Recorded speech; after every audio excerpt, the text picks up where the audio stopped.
امروز از جانب رئیس شهر خاروق میرزانبود علشیر خدابردی 3 میدانچه ورزشی موثر در مرکز ولایت مختار کیستان بدخشان مورد بهره برداری قرار گرفتند.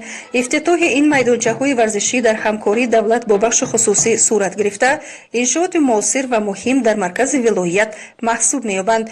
افتتاح یکی از چنین میدانچه‌های آب و تاب بدن در محله فرودگاه شهر خاروق روی کار آمده در پیشروی تجلیل روز جوانان پیش آمد چون تحفه ادانه تقدیم ساکنان محله گردید. رئیس شهر ساکنان محله را با افتتاح چنین میدانچه برای تربیت نسل جوان مهم تهنیت گفته قید نمود که این انشاءات با جانبداری از سیاست سازنده رهبریت عالی دولت و حکومت مملکت در دایره آمادگی‌ها به جشن 30 سالگی استقلال دولتی جمهوری تاجیکستان در همکاری با شریکان رشد ساخته شده است. میرزانبود علشیر خدابردی رئیس شهر خاروق ابراز نمود که در واخوری با ساکنان 21 محله شهر خاروق ساکنان بیشتر بابت تعمیر و از نوسازی میدانچه‌های ورزشی و جهازانیدن آنها سخن گفتند که امروزها با نظرداشت درخواست ساکنان شهر خاروق تعداد میدانچه‌های آب و تاب بدن زیاد گردیده طبق امکانیت تالارهای ورزشی جهازانیده می‌شوند. دستگیری ساحه ورزش و ورزشگران این پیش از همه تاکید و سپارش اساسگذار صلح و وحدت ملی پیشوای ملت امام علی رحمان است که بهر سالمی نسل جوان جلب این طبقه آینده‌ساز جامعه به حیات سالم میباشد. رئیس شهر با ورزشگران جوان صحبت خاصه آورسته آنها را به مشق و تمرین بیشتر دعوت نمود. خرد و بزرگ محله فرودگاه از افتتاح چنین میدانچه ورزشی زمانوی اظهار سپاس و بلند خاطری نمودند. روز از روز زندگی مردم بهتر شده است. یک احوال اقتصادی مردم تماما دگرگون است. زمانه دگرگون شده، روز از روز بهتر شده. بنابراین از دور خود چی نکنید، گله نکنید. اما وقت در آبادی کوشید از آدم این نام نیک میماند. بنابراین با شما توفیق میکنم. این خیلی آزاده را ما در زمان ندیده بودیم. مردم بینید از پوشاک سر کرده تا مکتب و معارف و دیگر ساعات تندرستی تماما تغییر یافته. با شما توفیق کار کوشه در آبادی آسایش زندگی را از سر گذراند. باید گفت که این میدانچه‌های ورزشی با بهترین شرایط انفراساختاری بنیاد گردیده در آنها همه طلبات موثر به نوبت گرفته شده است. از جمله گرد و اطراف انشاءات پره چراغان کرده شده، پیشایوان و جای نشست تماشابینان توسط سایبان‌ها از باد و باران محافظت کرده می شود. نمایندگان شریکان رشد نیز در افتتاح انشاءات حضور داشتند. برای همکاری‌ها با حکومت محلی و حکومت جمهوری تاجیکستان اظهار سپاس بیان نمودند. حاجی خموریکوف رهبر برنامه جانبداری انکشاف اجتماعی مناطق کوهستان قید نمود که هدف نهایی بنیاد چنین مرکزهای تمرین این تربیت نسل سالم و سازنده و بنیادکار و خودآگاه و وطندوست می باشد. از جانب رئیس شهر برای ورزشگران جوان تحفه‌های خودروی تقدیم گردیده، توپ‌های بازی فوتبال و والیبال و دیگر نمود توپ‌ها برای پیشرفت من بعد بازی‌های ورزشی برای ورزشگران جوان تقدیم گردیدند.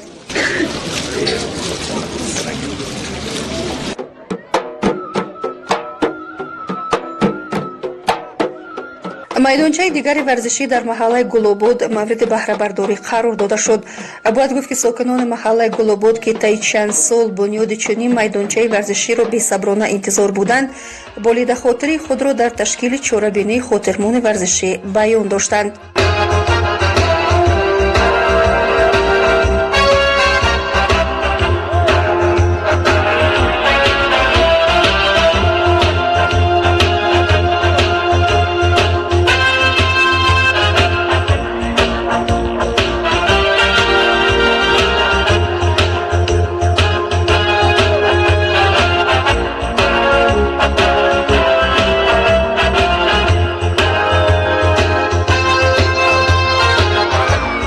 رئیس شهر و دیگر مهمانان اطلاع داده شد که در حدود انشاءات مذکور در برابر میدانچه‌های خرد برای بازی فوتبال، بسکتبال و والیبال ساخته شده.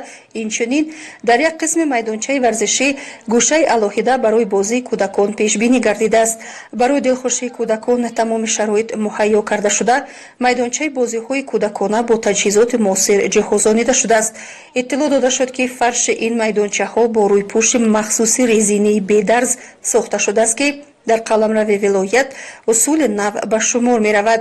برتری روی پوشت رزینی بی‌درز در آن است که به همه گونه باد و باران، گرمی و سردی تا باور می باشد.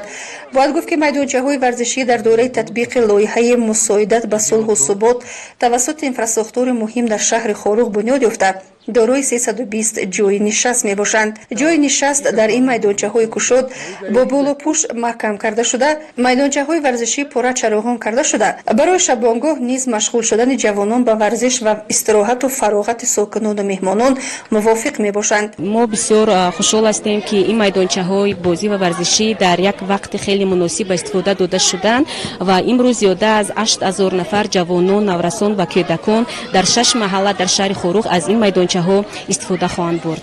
میدانچه‌ها از دو قسمت عبارت هستند. قسمت یکم برای کودکان خردسال تا سن 6 ساله و قسمت دوم این برای نورسان و جوانان برای بازی‌های والیبال، بسکتبال و فوتبال در نظر گرفته شده است. رئیس شهر خاروق از چاره‌بینی ساکنان محله گل‌آباد نیز اظهار خوشنودی نموده قید داشت که تا تنین جشن 30 سالگی استقلالیت جمهوری تاجیکستان در شهر خاروق زیاده از 21 میدانچه‌های ورزشی مورد استفاده قرار داده می‌شوند که بهر ترغیب بیشتر حیات سالم تکان بخش خواهند گردید. ساکنان محله گل‌آباد حسنیه النظرова از نام مادران و خواهران و سابقه‌دار مهنت میرگل محمد سعیدов از نام کهنسالان به ساختمانچیان میدانچه ورزشی اظهار سپاس بیان نمودند. اینچنین جوانان محله رضاکاران نیز در نوبت خود وعده دادند که جواباً به چنین غمخواری کوشش بر آن خواهند نمود که نسل نورس را در روحیه وطنداری و انتخاب حیات سالم ترغیب نمایند. رئیس شهر خاروق با مربیان و ورزشگران نورس، اعضای تیم‌های فوتبال خرد که شاگردان مکتب مخصوص بازی‌های ورزشی شهر خاروق می‌باشند، صحبت صمیمی دایر نموده آنها را به دانش‌اندوزی، دوست داشتن ورزش، انتخاب طرز حیات سالم و راه درست حیات تلقین نمودند. برای آنها در فضای متندن تحفه‌های خودروی و توپ‌های ورزشی را تقدیم نمودند. برای نورسان جوان در سمت رشد ورزش توفیق و برور تمنا گردید.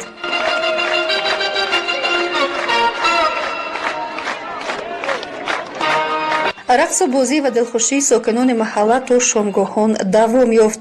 انشاءات دیگر ورزشی در محله اندرستیز شهر خاروق افتتاح یافت که در آنجا گوشه نمایش دستاوردهای ورزشگران محله پیشکش مهمانان گردانیده شده.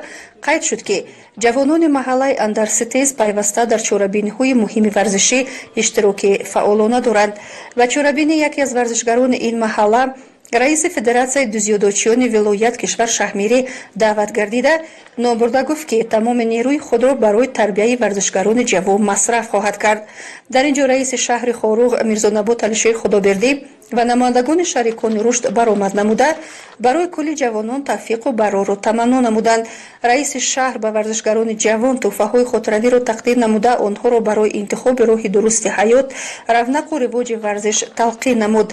همچنین در این چاره‌بینی یکی از صاحبکاران محله شهمیرов با جانبداری از سیاست سازنده رهبریت عالی کشور جهت در سطح بلند سازندگی استقبال گرفتن جشن عمومی ملی 30 سالگی استقلال دولتی و رشد ورزش برای ورزشگران جوان و تمرینگران این میدانچه ورزشی تحفه‌های خودروی را تقدیم نمود. تاکید بر آن شد که به گذار نورسان و جوانان در این میدانچه ورزشی که دارای شرایط مساعد است به مشق و تمرین مشغول شده در آینده به حیث ورزشگران ورزیده معرفگری دولت و ملت خویش در عرصه بین المللی بگردند. در انتها تاکید بر آن شد که حکومت جمهوری تاجیکستان از روزهای اول استقلال دولتی در دوره تطبیق برنامه‌های گوناگون با مقصد عمومی گردانی ورزش و ترغیب طرز حیات سالم در همه شهر و ناحیه‌های مملکت با بنیاد مورد استفاده قرار دادن چنین انشاءات زمانوی برای نسل جوان و آینده دار ملت شرایط مساعد فراهم آورده است. در این روند در شهر و ناحیه‌های ولایت مختار کیستان بدخشان تنها در سال 2019 در اساس دستور سپارش‌های پیشوای ملت محترم امام علی رحمان قریب 400 انشاءات ورزشی ساخته به استفاده داده شده است. بنیاد صدها مجمع و تالار و میدانچه‌های ورزشی دیگر در حدود ولایت ادامه دارند.